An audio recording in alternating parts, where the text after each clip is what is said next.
Youngsters हैं देखेंगे, कभी उन्होंने ज़िंदगी में सोचा था कि जालंधर से आपको धौलाधार हिल्स दिखेंगी।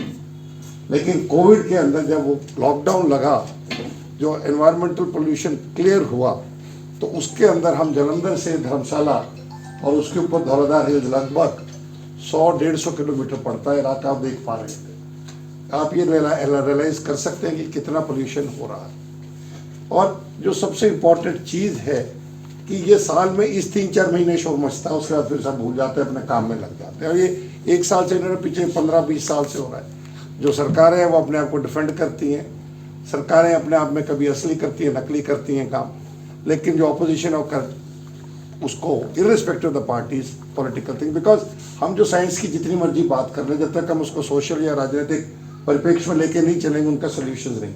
साइंस आपको समस्या बता सकती है, साइंस आपको एविडेंस दे सकती है, साइंस आपको ये बता सकती है कि क्यों हो रहा है और उसके सोल्यूशन भी सजेस्ट कर सकती है। और कई बार हम सोल्यूशन ऐसे देते हैं कि जिसकी कॉस्ट इफेक्टिविटी नहीं होती, तो इकोनॉमिक एस्पेक्ट भी होता है। तो ये सारी चीज़ें जब हम लेके चलते हैं पॉलिसी प्लानिंग में, तब उसका फर्क पड़ता है। अनफॉर्चुनेटली एज ए डॉक्टर हम सब आइसोलेटेड सेलोज में काम कर रहे हैं। और जो आज के दिन जो सबसे बड़ी चेंज आ रही है, जो टेक्टोनिक शिफ्ट हुआ है, वह तो वो इन्फेक्शन डिजीज़ के कारण था, लेकिन जो अब सबसे बड़ा डिफरेंस आ रहा है करके, वो आ रहा है वन हेल्थ का। वो मैं इसलिए बोल रहा हूँ, जहाँ से बात शुरू करना चाह रहा हूँ ताकि करेंगे। जब हम वन हेल्थ की बात करते हैं तो इसमें 3 चीज़ें आती हैं, जो आपका प्राणी वर्ग है, जो आपका एनवायरनमेंट है, और उसको हम मीटियोपैथोजेनेसिस ढूंढ के करते हैं, तीनों चीज़ें करके। अगर आप देखते हैं अपनी फूड चेन को, आप देखते हैं अपने एनवायरनमेंट को, उसके अंदर कहीं ना कहीं प्राइमरली तो ये इन्फेक्शन डिजीज के लिए शुरू हुआ था, लेकिन अल्टीमेटली घूम घाम के जब देखते हैं, हम एनवायरनमेंट की बात करते हैं, हम तो जो एज ए डॉक्टर्स देख रहे हैं, एज ए वो हम इसका इल इफेक्ट देख रहे हैं ह्यूमन लाइफ के ऊपर। हम जो इल इफेक्ट देख रहे हैं इसका, उसके विषय में हम बात करते हैं, क्योंकि ऑलरेडी सारा प्रदूषण इतना हो रखा है, जो उसके कारण बीमारियां हो रही हैं, जो उसके कारण तकलीफें हो रही हैं, हम उसको देख रहे हैं। उसका निदान करके हम कैसे कर सकते हैं, उसके लिए हमें ज़रूरत पड़ेगी इन्वायरमेंटल इंजीनियर्स की, उसके लिए हमें ज़रूरत पड़ेगी एडमिनिस्ट्रेटर्स की फॉर द पॉलिटिकल डिसीजंस और द पॉलिसी डिसीजंस, और उसके अंदर हमें सारी जनता और जागरूकता करनी पड़ेगी। क्योंकि जो हम आज बात कर रहे हैं, हम बात तो कर रहे हैं कि एनवायरमेंटल पोल्यूशन, ह्यूमन लाइफ और हेल्थ पे, हम 2 चीज़ों को भूल जाते हैं जो हमारी फूड चेन का पार्ट है। पहला वनस्पति और दूसरा पशु। अगर आप देखेंगे, लोग पोल्ट्री है, वेटनेरियन है, आपके they play lot of role. इस पोल्यूशन से हम अकेले इफेक्टेड नहीं हो रहे। आज आपकी जितनी भी प्लांट्स हैं उसके इफेक्ट पड़ रहा है, आपके एनिमल्स हैं जो हमारे साथ में हैं, अब गाय भैंस हम सारे करते, चारा क्या खा रही है, खाना क्या खा रही है। मैडम बैठी है, इनके कई पीएचडी प्रोग्राम में वही देख रहे हैं कि थन के अंदर जो इन्फेक्शन होता है, जिसको मेस्टाइटिस कहती हैं, और ये लेडीज ज़्यादा अच्छी तरह से जान सकती है, जिन्होंने बच्चे हैं, जिनके छोटे, कितना दिक्कत पड़ता है, और हम लोग किस तरह से काम करते हैं। सेम इन्फेक्शन, सेम चीज़ है। और इसी तरह से अब मैं एयर पोल्यूशन पे आ रहा हूँ, प्लास्टिक से कितना ज़्यादा डिस्ट्रप्शन हो रहा है हमारा। तो जब हम वो खाते हैं, चीज़ें हमारे पास आती हैं, अब हम कोई चीज़ दवाई देते हैं, हम देखते हैं कि मदर के मिल्क में आती है। आज हम पेस्टिसाइड्स देख रहे हैं और चीज़ें देख रहे हैं। खाना तो आप अवॉइड कर सकते हो, आप उसको ऑल्टरनेट कर सकते हो। क्या आप सांस लेना बंद कर सकते हैं? आंसर। जो नेचर ने हमें लंग्स दिए हैं, वो इसीलिए दिए हैं कि हवा आए, हवा जाए। हम हर रोज लगभग 10,000 लीटर अंदर एयर ले रहे हैं, एयर छोड़ रहे हैं, each person. We daily required nearly 40 litres of oxygen which is needed for this body. They rough estimates हैं। अगर आपको 10,000 ये कर रहे हैं, इतने लोग आ रहे हैं करके, तो आप अंदाजा लगा सकते हैं कि ये प्रदूषण के अंदर जिस तरह से चीज़ें, हवा तो आ रही है, जा रही, लेकिन उसके साथ जो अनचाही चीज़ें जो हमें नहीं चाहिए, वो भी अंदर जा रही हैं, वो भी अंदर से बाहर निकल रही हैं, और उसके कारण तकलीफ। हमको ऑक्सीजन चाहिए अपने सारे बॉडी के अंदर, चाहे हम हो, चाहे प्लांट हो, चाहे कोई भी एनिमल किंगडम हो। आदमी जो ह्यूमन है वो एनिमल किंगडम का पार्ट है। Wherever it is required, every live thing in this world requires oxygen अपने मेटाबॉलिज्म के लिए। जो हम खाना खाते हैं, खुराक खाते हैं, चीज़ें लेते हैं, आप पौधों में खाद डालते हैं, नाइट्रोजन डालते हैं, सल्फोस्फेट डालते हैं, तो सारा उनको चाहिए, पानी चाहिए। तो सारा का सारा जो सेल है, जो बेसिक स्ट्रक्चर है, क्योंकि जो सेल जब मिलते हैं, सेल से आपके उत्तक बनते हैं, उत्तकों से ऑर्गन बनते हैं, ऑर्गन जब इकट्ठे बात करते हैं तो शरीर बनता है, चाहे वो आदमी का हो, चाहे जानवर का हो, चाहे आपके पत्तों का भी हो, और ये पौधे पत्तों का भी हो। जहां तक एयर पोल्यूशन की बात है, एक चीज और इसको कंट्रीब्यूट करे, क्योंकि हम कोई भी बात करते हैं, हम इसलिए क्यों बात कर रहे हैं, सबसे ज्यादा शोर इसका मचा था 1952 में इंग्लैंड के अंदर, लंदन के अंदर, जो ब्रिटिश जो आया था लंदन स्मॉग की बात हुई थी। वेरिएशंस हैं, बट एक कॉमन एस्टिमेट है कि उस साल सर्दियों में 4000 लोगों की एक्स्ट्रा डेथ हुई थी लंदन में स्मॉग के कारण। और जो वर्ल्ड डाटा है जो हमें बता रहा है कि अगर हम इस समय इंडिया का पार्ट भी देखें हम, तो जो डाटा हमारे पास अवेलेबल है संसार के अंदर, टोटल डेथ एयर पोल्यूशन की हमको लगभग इंडिया में, ये डाटा मैं वर्ल्ड बैंक का दे रहा हूँ आपको, 14,03,136 एक्स्ट्रा डेथ थी। ये 2017-18 का डाटा है, बिकॉज ऑफ दिस। और जिस तरह का एनवायरमेंटल पोल्यूशन हम दे रहे हैं, इसके अंदर हम आमतौर पे सोचते हैं, हम घर में बात करते हैं जैसे कि भाई कौन सिगरेट पी रहा है, कौन बीड़ी पी रहा है और चीज़ें कर रहे हैं। जिस तरह का आज के दिन एक ही चल रहा है, आपको कोई ना बीड़ी पीने की जरूरत है, ना हुक्का पीने की जरूरत है, ना सिगरेट पीने की जरूरत है।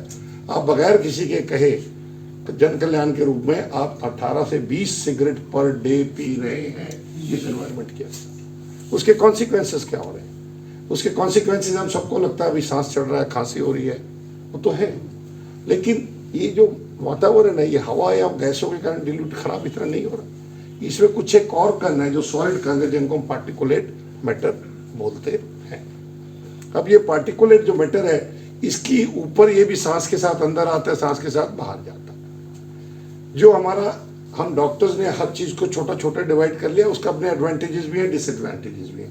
एडवांटेज ये है कि एक स्पेशलाइज होके चीजें मिलती हैं आपको, उसको जनरल करते हैं। मेरे मित्र बैठे हैं, डॉक्टर संजय मरवा साहब, आनंद बैठा है, जनरल सर्जरी में सब कुछ किया करते थे। अब वो छोटे की होल सर्जरीज की तरह होने लग गया, काम की एरिया हो गए।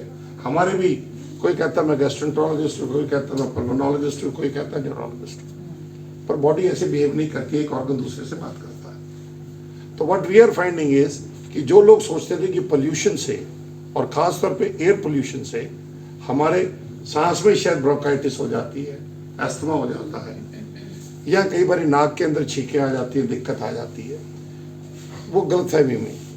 क्योंकि जो हवा अंदर आती है, बेसिकली जब हम बात करते हैं पोल्यूशन की, 5 या 6 चीज़ों की बात करते हैं। कुछ तो गैसेज है जो आती हैं, जब भी हम घर में चूल्हा जलाते थे, माओं को हम देखते थे, अब हम बुजुर्गों को देखते हैं, अब हम अंदर से जब फेफड़े देखते हैं, उनके जो सांस की नालियाँ हैं वो काली दिखती हैं, वो क्योंकि कार्बन जमा हुआ उसको, और हमारी भाषा में उसको हम एंथ्रेकोफाइब्रोसिस करते हैं, और वो फेफड़े को सुकड़ाना शुरू कर देती है सांस की नाली, और ब्रेथलेसनेस शुरू हो जाती है। और सबको चूल्हे की रोटी तो लगती अच्छी थी, पर उसकी कॉस्ट लेडीज कितना पे कर रही थी।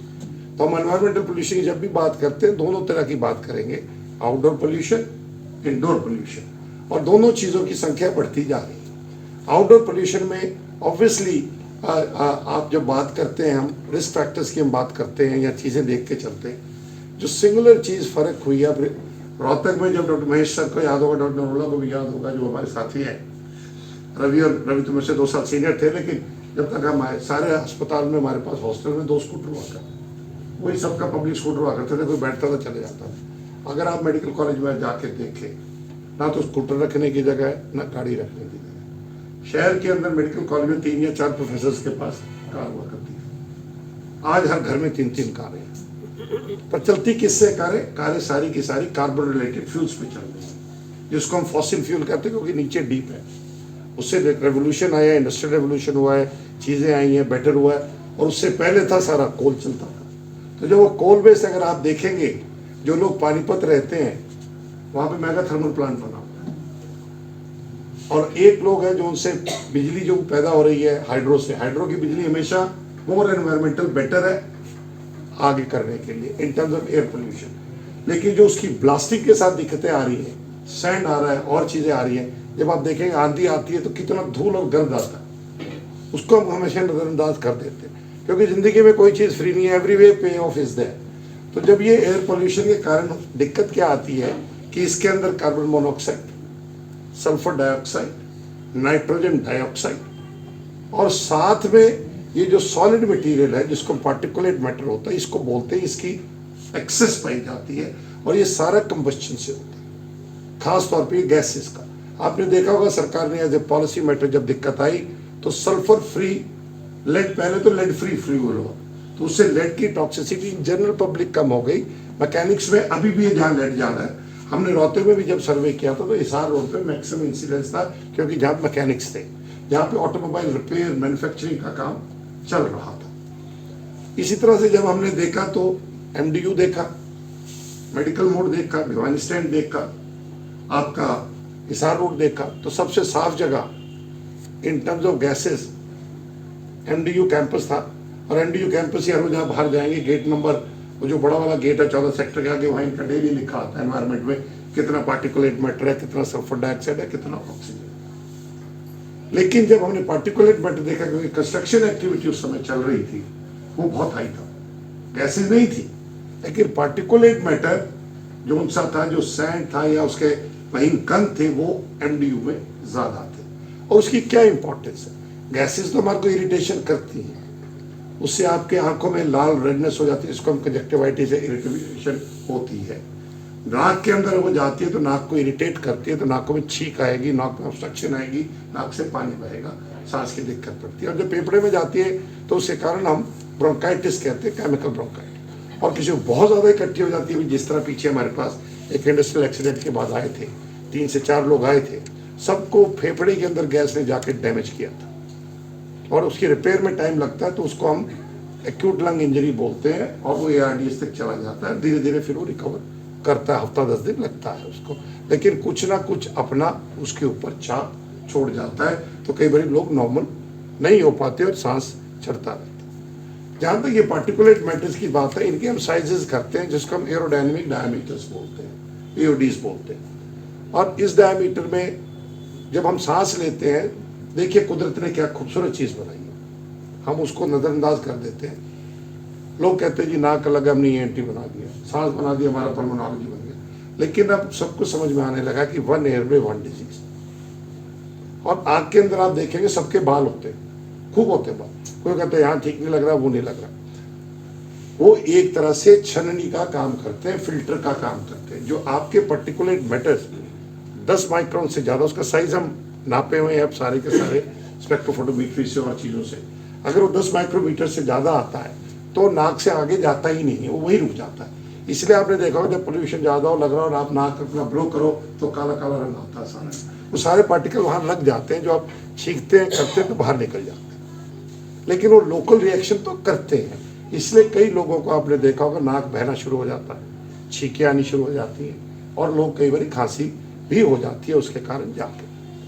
अब जब उसके बाद साइज जो थोड़ा छोटा आता है वो 5 से 10 माइक्रोन्स का आता है, जो हम आमतौर पे कई बार नेबुलाइजर में भी काफ़ी बन जाते हैं, खासतौर पे जब वो वाले आपके जो ऊपर वाले एयरवेज हैं, जो आपकी मेन सांस की नाली जिसको हम ट्रेकिया बोलते हैं, उसके डिविजन्स होते हैं जिसको हम ब्रोंकाई बोलते हैं, और वो आगे 23-24 डिवीजन में जाके फिर वो जो अंगूर के गुच्छों की तरह की चीज़ें होती हैं जिसको हम एल्वेलस बोलते हैं, वहाँ वो हवा को लेके जाती है। देखिए सिस्टम क्या है बॉडी का, आपका पंप है, मसल्स है, डायफ्राम है, ये छाती की मसल्स है।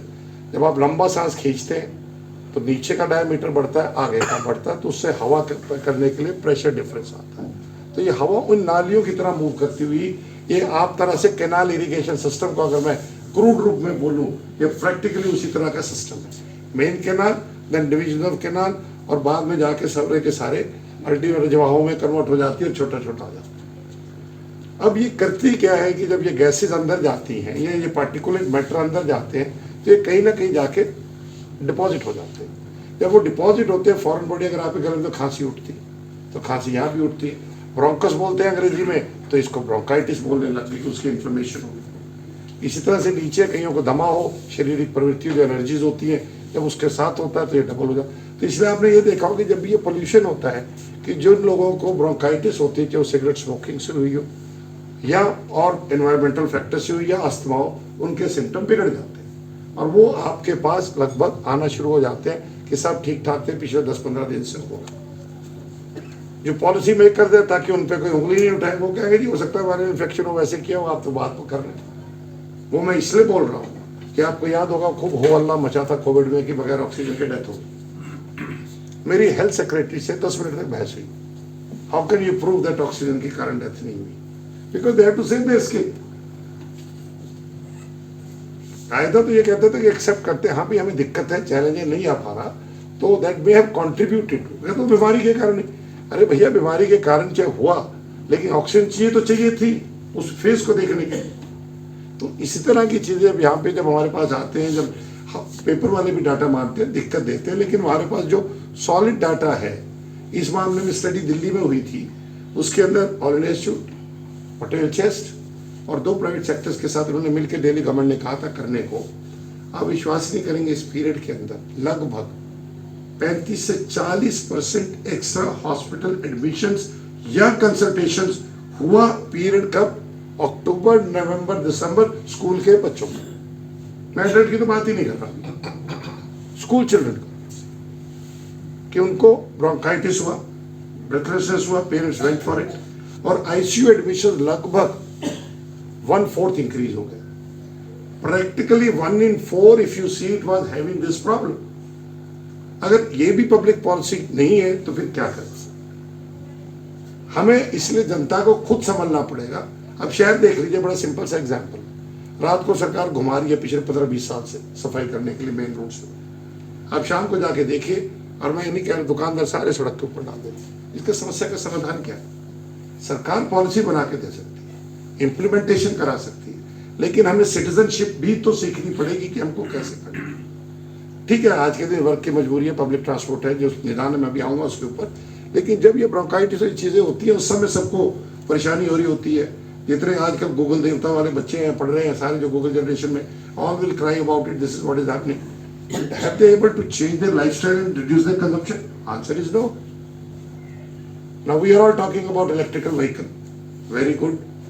My son in law was telling a very interesting story from UK.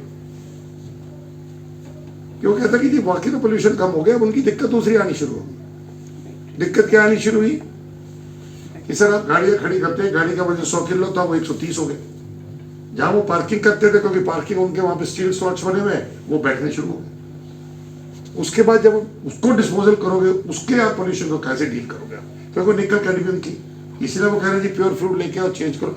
So fuel change is one part of the fossil fuel, no doubt about it. इसीलिए आप देख रहे होंगे उसके अंदर इंजन्स को रिफाइन किया जा रहा है। अब डीजल का BS4, BS6 इंजन में पेट्रोल में कोई डिफरेंस नहीं है एक्चुअली। अगर आप यूरोप में देखोगे तो डोमिनेटली आपका डीजल है। अगर आप अमेरिका में जाएंगे तो गैसोलीन है, gas which they call it because of the gasoline, हम जिसको पेट्रोल बोलते हैं। अब आगे जब कहानी चलते हैं, पार्टिकुलेट मैटर जहां से शुरू हुए थे, हम थोड़ा ड्रिफ्ट हुए, उस पार्टिकुलेट मैटर्स के कारण आपको ब्रोंकाइटिस और थोड़ा सा छोटा महीन हो जाता है, वो नीचे एल्वेलाई में चला जाता है। वो फेफड़े जहाँ पे गैस एक्सचेंज होते हैं, जब लेस देन 5 से मोर देन 1 होता है, वो वहाँ जाके फिर वो फेफड़े के अंदर एल्वेलस को तंग करता है, और उसके अंदर हमें अगर ज़्यादा एक्सपोजर हो तो दिक्कतें आनी शुरू होती हैं, और उसके अंदर आपको सांस भी चढ़ सकता है, खांसी भी होती है, और कईयों को केमिकल या इंडस्ट्रियल चैलेंजेस के अगर बहुत ज़्यादा एक्सपोजर है तो हम उसको इंडस्ट्रियल ब्रोंकाइटिस के साथ साथ gas related acute lung injury भी बोल देते हैं। पर मजेदार बात यह है कि उसके बाद जो और छोटे हैं महीन है, PM 2.5 आप पढ़ते हो गए, रोज बोलते हैं, PM 10 जो बोलते हैं, वो 2.5 से नीचे वाले फेफड़े में जाते हैं, और उससे भी महीन जो 1 से नीचे, वो सबसे खतरनाक है। वो क्या करते हैं कि आपके खून की नालियों में घुस जाते हैं। जब वो खून की नाली में घुस जाते हैं, बिल्कुल उसी तरह आप then they circulate throughout the body. तो रेस्पिरेटरी के अंदर आपको ऊपर से आंखों में दिक्कत पड़ती है, राइनाइटिस होती है, राइनल ऑब्स्ट्रक्शन होती है, ब्रोंकाइटिस होती है, वर्सनिंग होती है, COPD वर्सन होता है, लोगों को दिक्कतें आती हैं, सांस तकलीफ है, फेफड़े भी होते हैं। और जो ये अंदर घुस जाती हैं, ये मरीजों को डॉक्टर अश्विनी के पास पहुंचा देती हैं। Incidence of coronary artery disease और heart attacks roughly increases by 20 to 24% in these patients because of pollution. Second चीज है, बिकॉज उसी खून के नाली की तरह घूम रहे हैं, ब्रेन में जाती है, तो जाके ब्रेन स्ट्रोक होता है, जिसको हम बोलते हैं, उसमें लकवा भी लग सकता है, उसका भी इंसिडेंस 15 से 20% बढ़ जाता है। और अगर औरतें, बच्चे हैं, जो लड़के हैं, जो गर्भवती महिलाएं हैं, कि उसके अंदर भी जा रहा हूँ, डाटा शो कर रहा है कंसिस्टेंटली कि बच्चे का साइज छोटा हो जाता है गर्भ में, जिसको हम इंट्रायूट्राइन ग्रोथ रिटार्डेशन बोलते हैं। उसके अपने चैलेंजेस हैं। और चीन से स्टडी आई है कि जो बच्चे लगभग 800 मीटर के एरिया में मेन रोड के रह रहे हैं, उनका general intelligence quotient growth factor is much lower, statistically significantly lower है। और उसी के साथ साथ अगर इसका मतलब है कि जो हमारी अगली जनरेशन है उसमें हम ये एक्सपेक्ट कर सकते हैं, अगर इतने पोल्यूशन में है, बच्चा पहले गर्भ में चोट खाता है, माँ को भी लगती है, उसको भी लगती है, पैदा होता है तो छोटा होता है, उसके साथ उसकी चैलेंजेस हैं, और उसके बाद जब वो बढ़ रहा है उसके लंग्स भी छोटे मिलते हैं उस एनवायरनमेंट के अंदर, उसको कोप करने की फैसिलिटीज़ कम मिलती हैं, और अदर चीज़ों के साथ साथ उसको दिक्कत आनी शुरू होती है ग्रोथ में, एजुकेशन में और आईक्यू में। सेम चीज़ अब बुजुर्गों में भी देखी जा रही है कि खास तौर पे डिमेंशिया का इंसिडेंस, बिकॉज हम जब अल्जाइमर की बात करते हैं तो उसके अंदर में एल्यूमिनियम अदर चीज़ें कहाँ से एकदम इंसिडेंस इतना बढ़ना शुरू हुआ। कुछ तो हमारी कार्डियोवास्कुलर डिजीजेज हैं जो डिमेंशिया करती हैं। So there is a number of people are thinking कि ये क्योंकि ये एनवायरमेंटल जो फैक्टर्स हैं दे आर ऑल केमिकल्स, तो बॉडी है उसको फॉरेन बॉडी करके रिएक्ट करती है। जब वो फॉरेन बॉडी करके रिएक्ट करती है तो उसमें कई केमिकल्स निकलते हैं, क्योंकि उसको काबू में करना है। उसके कारण multiple things they happen at different levels, different body organs, etc. They get affected. Therefore, practically every single system of your body is affected by this air pollution. Not only ये apparent दिखता है तो इसलिए हम बोलते हैं। और मजेदार बात है क्योंकि ये पार्टिकल्स हैं, ये एक तरह से दूध का काम करते हैं और इसके ऊपर वायरसेस जम जाते हैं। आपने देखा कोविड के अंदर दिल्ली में हमारा एस्टिमेट ये था उस समय कि जिस तरह से चल रहा है, लगभग अक्टूबर 2020 में ये था कि इस महीने एक में अंदर लगभग 16 से 17,000 केसेस ज्यादा होंगे। अगर आप देखेंगे पिछले 3-4 महीने से एनसीआर में रोज शोर मच रखा है कि जी वायरल इन्फेक्शन हो रहा है, वायरल इन्फेक्शन हो रहा है, इन्फ्लुएंजा आया, आरएसवी आया, इसी के साथ साथ राइनो वायरस है। और अगर आप जब डाटा देखते हैं साइंस में खूब एविडेंस है कि इन चीजों का इंसिडेंस बुजुर्गों में और बच्चों में और इन्फ्लुएंजा का एडल्ट्स में, आप देखो खांसी ठीक नहीं हो रही लोगों की, वो कंटिन्यू चले जा रही है, बिकॉज दो चोट लग रही है, एक तो एनवायरमेंटल पोल्यूशन, दूसरी बायोलॉजिकल, और जब ये कंबाइन मिलती है तो it takes time to settle down, और नॉर्मल टिश्यू भी हील होने में 6 हफ्ते लेता है। मैं हमेशा अपने बुजुर्गों की ऑब्जर्वेशन की दाद देता हूँ। आरती बैठी है, ये आमतौर पर परफ्यूरियम जो डिलीवरी के बाद का पीरियड है लगभग ये 42 दिन का बोलते हैं, 6 वीक्स का बोलते हैं। अगर आप हमारे रीति रिवाज भी देखें, बच्चे के लिए जब तक हम वो देख के चलते नियोनेट का जो काम करना था 40 दिन के बाद करते हैं, वो ऑब्जर्वेशन देखिए, this is the time required to fit. इसी तरह जब फेफड़ा एक बार हिल जाता है अपनी जगह से, उसको सेटल होने में 6 से 8 हफ्ते लगते हैं, प्रोवाइडेड कोई और एडिशनल इंजरी ना हो। और अगर उसके ऊपर अगर आपके वायरसेस आ गए तो आप अंदाजा लगा सकते हैं। इतना निमोनिया का इंसिडेंस देखा है हमने इस बारी, इतना हमने ब्रोंकाइटिस का इंसिडेंस देखा, पहले पता नहीं चलता है वायरल बोलते। आज के दिन हमारे पास इंस्ट्रूमेंट्स हैं, औजार हैं, टेक्निक्स हैं, जिससे हम डायग्नोस कर रहे हैं कि हमको क्या मिल रहा है। और पैटर्न चेंज हो रहा है कि एक बार एक वायरस कर रहा है, फिर दूसरा वायरस आ रहा है, तीसरा आ रहा है। मैं अपनी बताता हूँ, मैं भी था, घर में आया वायरस, मेरे को एडिनो वायरस आ गया, क्योंकि बच्चों को कंजक्टिवाइटिस भी थोड़ा भी था और घर में सारे थे। उससे थोड़ा सा ठीक हुआ, पेशेंट था बगैर मास्क के चला गया, वॉकड इन, उसको ह्यूमन मेटानिमो वायरस था जिसका चीन में शोर मचा हुआ था कि खूब बच्चे होंगे, दिक्कत होगी, बुजुर्ग होगी। अब हम भी बुजुर्ग की कैटेगरी में आ गए, डायबिटिक भी है, इन्फेक्शन लग गया। किताब के हिसाब से चले तो उसमें मार भी खाई कि फिर देखा, फिर कल्चर कराई, निकला उसके हिसाब से एंटीबायोटिक ली, ठीक हुआ। वो ठीक हुआ तो बच्चे को तीसरे को देखा तो राइनो वायरस आ गया, उसकी 200 स्ट्रेन है। So the point I am trying to make is कि टुडे वी नो इट। उसके साथ आपका एयर पोल्यूशन, 4 दिन में रहा जोधपुर और जयपुर, मुझे कुछ नहीं हुआ। मैं महेश सर को कल भी कह रहा था, और ऐसे ही आया परसों रात को, अगले दिन फिर खाओ शुरू हो गई। The idea is that obviously host की बॉडी तो चाहिए ठीक उसके, लेकिन जो ये एनवायरमेंटल फैक्टर इन्होंने हमारे बहुत बड़ा एक दिक्कत दी है, तकलीफ दी है, और उसके लिए हम सब रिस्पॉन्सिबल है। मैक्सिमम गाड़ियां अगर आप देखेंगे सारा फॉसिल फ्यूल, और जब आप एनवायरमेंटल पोल्यूशन का देखते हैं लगभग 30 to 40% is coming from this. Secondly हमारे जो अर्बनाइजेशन हो रही है रूरल एरिया से, उसके अंदर आपके हीट आइलैंड्स बन रहे हैं। These are called cities are heat island, they trap heat. आपके सारी जगह पेड़ तो कट गए, रहा क्या आपके पास? अब वो है ना, 900 चूहे खा के चली बिल्ली, हज को पुराना मुहावरा है। अब सारे कह रहे पेड़ लगा दो, झाड़ लगी जा रही है, पेड़ लगाए जा रहे हैं, पेड़ लगाए जा रहे हैं, पेड़ लगाए जा रहे हैं। That is all right. पहले आपने काटा, पहले आपने डिवास्टेशन दिया, उसके बाद आप ये पता तो कर लीजिए किस तरह के पेड़ चाहिए, जो क्योंकि पेड़ आपके कार्बन डाइऑक्साइड को लेते हैं, पेड़ उस कार्बन डाइऑक्साइड को लेके उसको क्लोरोफिल में बदलते हैं, उससे वो खाना बनाते हैं, रात को ऑक्सीजन छोड़ते हैं। लेकिन जब आप इम्पैक्ट इस एयर पोल्यूशन का पेड़ों पे देखते हो, आपको जो प्रोसेस ऑफ फोटोसिंथेसिस है लगभग 30-40% कम हो गया। We are talking about it, we are not looking the impact of it on the plants. और हम ये एक्सपेक्ट करते हैं कि पेड़ लग गया हमारा काम सब कुछ ठीक हो। इसी तरह से एनिमल प्रोडक्शन हैज कम, milk production, it is affected on their reproductive rates. You talk to any veterinary, हमारे तो घर में कुत्ते हैं, जब ज्यादा एयर पोल्यूशन है वो भी चीख मारते हैं, आपको लग जाता है देखिए कि भैया इसको भी दिक्कत हो रही है। The point I am saying is it is affecting all of us. और ये लाइफ सिर्फ ह्यूमंस के लिए नहीं, बिकॉज हम जब एयर पोल्यूशन की बात कर रहे हैं, ये हमारा सर्वाइवल एनिमल किंगडम और प्लांट किंगडम पे भी उतना ही है जितना उनका हम पे। तो हमारी रिस्पॉन्सिबिलिटी बनती है सबकी कि उसको देख के चले। और ये खास तौर पर जो अर्बन हम अंदर इंडोर पोल्यूशन में सब अगरबत्ती धूप बत्ती अच्छी लगती है, धार्मिक उसके बाद पे करते थे, लेकिन एयर वेंटिलेशन कहाँ है? पहले घर के अंदर कोर्टयार्ड होता था, खुला होता था, अब वो देयर इज नो पोल्यूशन। सो इस समय आप क्यों ज्यादा पोल्यूशन मिलता है?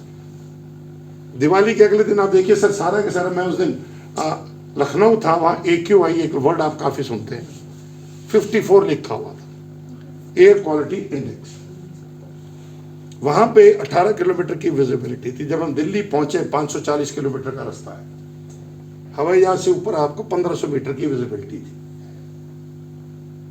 ये पूरा जो Indo Gangetic plain starting from Pakistan Lahore, हम जितना मर्जी लड़ ले पाकिस्तान से, हवा थोड़ी बांट देंगे हम उनके बीच में और हमारे बीच में। पानी तो चलो आप रोक सकते हो जितना रोक लो, हवा रोक लो क्या?